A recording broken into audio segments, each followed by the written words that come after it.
अब ये बताइए सुप्रीम कोर्ट सही है कि बोलने वाले लोग सही हैं? जहां एविडेंस पे बात होती है, जहां प्रूफ दिया जाता है, या मुंह चलाने की बात सही होगी?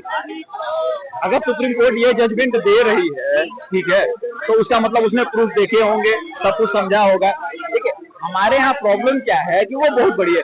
आप ये बताइए कि एक लड़का 5 साल तैयारी करता है, ठीक है, मिनिमम 3 साल मान लीजिए, 6 किताबें होती हैं, लाखों क्वेश्चन वो तैयार करता है, 3 घंटे का टाइम दिया जाता है 180 मिनट का, ठीक है, 20 मिनट आधे घंटे उसमें से पेपर सबमिट करने का और जमा करने का निकाल दीजिए, ठीक है, 2.5 घंटे में उसको 180 क्वेश्चन करना होता है माइनस मार्किंग के साथ।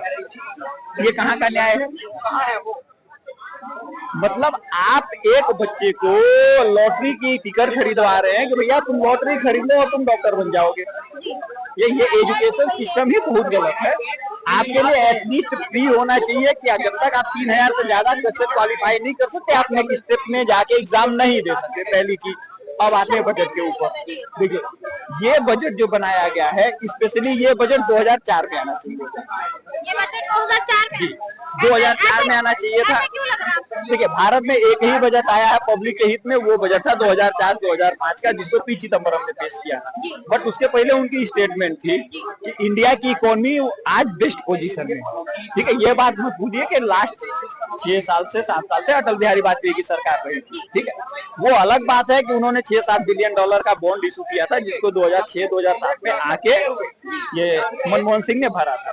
आर्थिक रिसेशन जब आया है तो उस टाइम मनमोहन सिंह जी ने फाइनेंस का जो स्कीम अपनाया, जो कि रघुराम राजन ने भी कोविड काल में सजेशन दिया था, ये है कि वेस्टर्न इकोनॉमी जो लोग जानते हैं, पढ़े लिखे हैं, उनको इंडिया की इकोनॉमी के बारे में कुछ पता तो होता नहीं कि हम सोचते कैसे हैं, हम बिजनेस कैसे करते हैं, हमारा मेंटालिटी क्या है। क्योंकि हमारी एजुकेशन जो हुई है फाइनेंस की,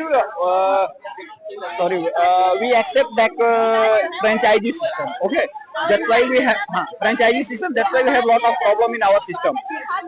हमारे यहाँ फ्रेंचाइजी सिस्टम नहीं है, हमारे यहाँ छोटे छोटे दुकानदार हैं और उसी हिसाब से अपने बिजनेस को डील करते हैं। ठीक है, तो ये ज्ञान हमारे देश में जो इकोनॉमिक्स हम लोग हैं उनको नहीं पता था। अब उन्होंने हाई ग्रोथ रेट के चक्कर में जो फाइनेंस किया था कंपनियों के, उन्होंने कहा था कि मैन्युफैक्चरिंग कैपेसिटी इंक्रीज करनी है, वो तो हो गई, बट सेल तो हुई नहीं, जिसके नाते भारत की अधिकतर कंपनियों का लॉस होना शुरू हो गया स्टॉक के चलते।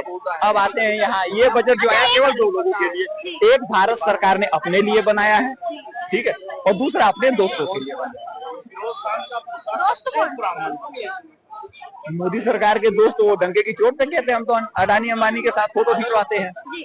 ठीक है, ये बजट उनके लिए आया है। अच्छा, ये जाति गणना का काफी ज्यादा मुद्दा चल रहा है, आपको क्या लगता है जाति गणना होनी चाहिए?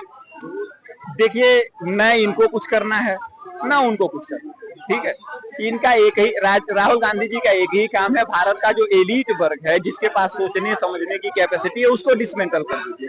उन्होंने ये कर दिया है कि भैया आप पढ़े लिखे हैं, ठीक है, आप अगर सवर्ण क्लास से आते हैं, ठीक है, तो आप बायस्ड ही होंगे। ठीक है, ये उन्होंने साबित कर दिया। अब आ जाते हैं इनकी करतूतें, मैं आपको याद दिला देता हूँ। सबसे पहले अंबेडकर ने कहा था कि जो हमारे दलित पिछड़े हैं उनको आरक्षण की समीक्षा होनी चाहिए, उसके ऊपर केलकर रिपोर्ट आ गई। रिजल्ट क्या हुआ मालूम है? अंबेडकर साहब को चुनाव हराने के लिए पंडित जवाहरलाल नेहरू ने मुंबई में 2 बार प्रचार किया और 75,000 वोट को कैंसिल करवा दिया, जबकि 12,000 से अंबेडकर साहब चुनाव हारे थे। 75,000 वोट कैंसिल हुए हैं, जाके चेक कर लीजिएगा इंटरनेट पे। और पंडित जवाहरलाल नेहरू 2 बार चुनाव प्रचार करने गए, 2 दिन तक। अंबेडकर साहब को चुनाव हरवा के बाहर कर दिया। ये लोकतंत्र की जीत है। केलकर की रिपोर्ट है, उसको ठंडे बस्ते में डाल दिया गया। उसके बाद दोबारा इंदिरा गांधी आई, मंडल कमीशन की रिपोर्ट आई, उसको भी ठंडे बस्ते में डाल दिया। लागू किसने किया इसको? विश्वनाथ प्रताप सिंह। कौन था वो सवर्ण नेता थे, राजा मांडा कहा जाता था। जो सवर्ण दलितों के लिए और हितैषियों के लिए काम कर रहा है, उनको ये डिसमेंटल कर रहे हैं। ये 25 सालों से, इनके 40-50 सालों में सत्ता इनके साथ में आए, तो इन्होंने तो नहीं कुछ किया उसके बारे में। कहने का मतलब है जाति गणना से दोनों का कोई लेना देना नहीं है? दोनों लोग नहीं, मैं स्पेशली कांग्रेस की बात कर रहा हूँ। भाजपा वाले तो इस बात को मानते ही नहीं कि उनकी जाति जनगणना होनी चाहिए। मैं भी इस बात को नहीं मानता कि इस देश में कोई जरूरत नहीं किसी की जाति का जनगणना होने। 2014 में लोगों ने साबित किया, जाति धर्म से ऊपर उठ के वोट किया था। 2019 में किया था। इस बार संविधान का झूठ फैला के वो जो हुआ है, ठीक है, होता ना। खैर, हमारे देश में राहुल गांधी जी तो कह रहे हैं इसको, चाहे मुझे गाली दे लो, कुछ भी कह लो, लेकिन मैं इसको पास करके रहूंगा। भैया कर्नाटका में पास किया, उसको लागू तो कर दो। काफी नहीं, कर्नाटका में जातिगत जनगणना उन्होंने 2019 में करवा के रखी हुई है। इसके पहले सरकार में जब थी उन्होंने जातिगत जनगणना करवाई हुई है। 2 साल सरकार चला रहे, क्यों नहीं ला रहे हैं उसको तो अपने पटल पे लिया, साबित तो करो कि भैया मैंने यहाँ स्टेट में हूँ, मैंने यहाँ कर दिया। हिमाचल में करवा लो, जहाँ तुम्हारी सरकार वहां तो करवाओ, वहां किसी ने मना किया करवाने से। तो केवल राजनीति करनी है और देश के जो एलिट क्लास, जो पढ़े लिखे लोग हैं, जो देश का भला कर सकते हैं, उनको डिसमेंटल करना, उनको ये कहना कि ये लोग अच्छे आदमी नहीं है। उनसे किसी ने पूछा कि भैया तुम 1 लाख रुपए कैश देने जा रहे थे, भाई साहब अभी इकोनॉमिक पे ज्ञान दे रहे थे, पता नहीं फाइनेंस का भी पता है कि नहीं, ये IT में काम करने वाले हैं।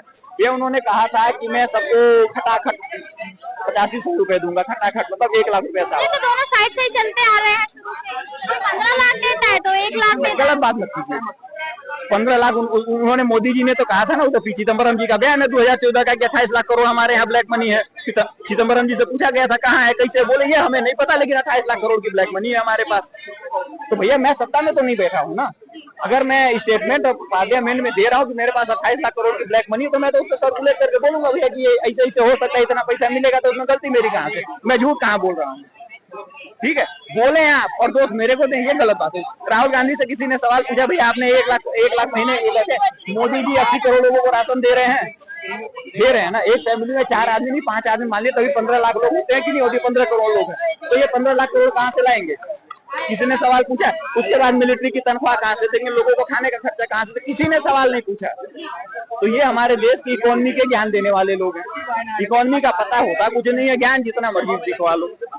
2014 में जब आपकी फाइनेंशियल स्थिति अच्छी थी, तब आपने क्यों नहीं इस तरीके की पॉलिसी लॉन्च की जिससे सरकार का फायदा होता और सरकार मजबूत होती। मनमोहन सिंह छोड़ के गए थे, 15वें नंबर पे इकोनॉमी थी, फाइनल 5 में इंडिया की इकोनॉमी थी, आज तो टॉप 5 में है। बैंकिंग सेक्टर कोलैप्स था, क्या बचा था, क्या छोड़ के गए हैं ये लोग। मैं फाइनेंस से हूँ, मुझे पता है। इंडिया की 80% आज की वर्ल्ड की 90% कंपनियों का हालत ये है कि सारे एसेट बेच के प्रॉफिट दिखा रहे हैं। आने वाले समय में अब देखिए, इन्होंने सरकार 2-3 बड़े अच्छे काम किए हैं। पहला काम किया है इंडेक्सेशन हटा दिया, ठीक है, तो एक काम बड़ा अच्छा किया। हमारे जो मिडिल क्लास के लोग हैं ना, वो एक कहावत की जाती है, गाँव में सुन लीजिएगा। एक गांव का मुखिया होता था, तो उसने कहा यार मेरे गांव के लोग तो बड़े अच्छे से काम करते हैं। उसने नियम बना दिया, जो बाहर जाएगा वो 1 जूता खाएगा, ठीक है। तो जैसे जाने लगे तो 9 तक का बच्चा कोई फेल नहीं होगा, सबको पास करो। लेकिन